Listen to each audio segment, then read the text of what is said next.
अमीर ननद की गरीब भाभी। रीना एक मध्यम परिवार की लड़की थी, लेकिन उसकी भाभी शिवानी एक बड़े घर की बेटी। शिवानी की शादी अभिषेक से लव मैरिज थी। अरे भाभी, ये कितना अच्छा सूट पहना है आपने।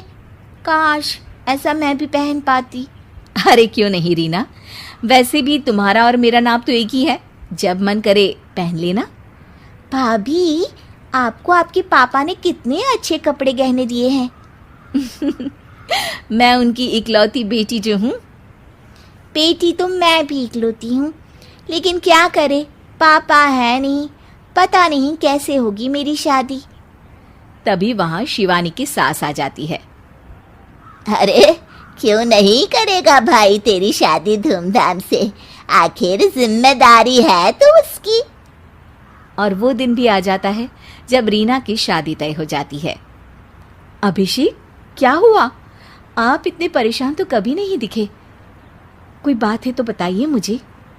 अरे शिवानी, वैसे तो शादी का सारा इंतजाम हो गया है, लेकिन गहनों का रेट तो आसमान छू रहा है। कैसे क्या करूं, कुछ समझ में ही नहीं आ रहा। थोड़ी देर में शिवानी अपने पूरे गहने अभिषेक के सामने रख देती है। ये लीजिए, गहनों का इंतजाम भी हो गया। अरे नहीं नहीं शिवानी, मैं ये गहने किसी हालत में भी नहीं ले सकता। ये तुम्हारे पिता ने तुम्हें दिया था, और तुम हो कि। तभी वहां सास आ जाती है। अरे तो क्या हुआ, इसकी तो हो गई ना शादी, अब किसे दिखाने हैं इसने गहने। सास गहनों का डिब्बा शिवानी के हाथ से लेकर वहां से चली जाती है। रीना की शादी धूमधाम से होती है और अब वो बड़े घर की बहू बन जाती है। वहीं रीना की शादी के बाद शिवानी और अभिषेक उसकी शादी के कर्जों से डूब जाते हैं। मैं सोच रही हूँ नौकरी करनी शुरू कर दूँ, वैसे भी पढ़ी लिखी हूँ, आपकी थोड़ी मदद भी हो जाएगी। वैसे शिवानी, कुछ दिन कर लो तो अच्छा ही होगा, क्योंकि ज़रूरत भी है। अब शिवानी भी नौकरी करने लगती है और घर खर्चे में अभिषेक का हाथ बटाती है। एक दिन शिवानी, रीना का फोन आया था, कह रही थी कि आने वाले त्योहार में उसके ससुराल जाना है। ठीक है माँ। अरे ठीक तो है, लेकिन एक काम कर लेना, उसके सास ससुर से लेकर पूरे खानदान के कपड़े मिठाइयाँ सब ले आना, और हो सके तो रीना के लिए छोटे से कान में पहनने के बूंदे भी।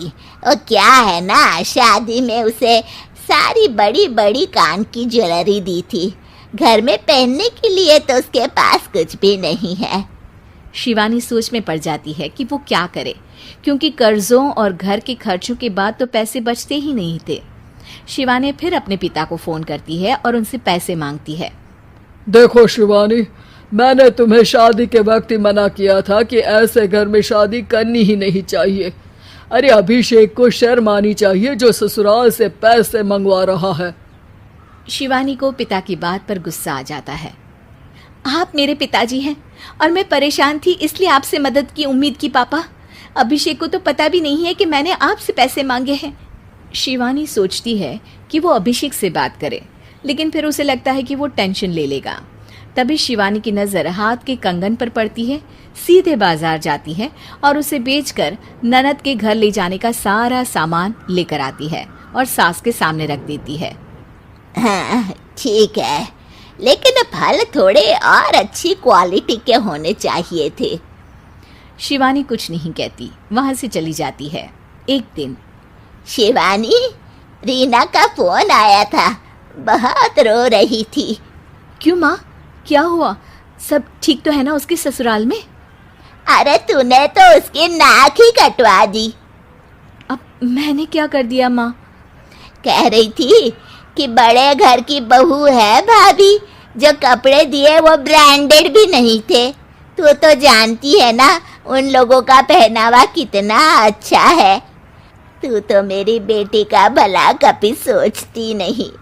हाय भगवान, अरे बड़े घर की बहू है, इसी बात की जलन है ना तुझे, लेकिन याद रख मेरी बेटी का सोचने के लिए भगवान है, तुम लोग कभी उसका बुरा नहीं कर पाओगे।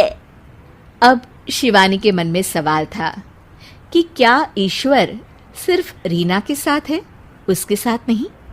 लेकिन उसे सुकून था कि वो अभिषेक के साथ उसकी जिम्मेदारियों को निभाने में बराबरी की हकदार है। शिवानी वहां से चली जाती है। वो सास से कुछ नहीं कहती, क्योंकि अमीर घर की बहू बनकर रीना को भले ही सुकून ना हो, लेकिन गरीब घर की बहू बनकर शिवानी खुश है, क्योंकि खुशी पैसों से नहीं परिस्थितियों पर निर्भर करती है।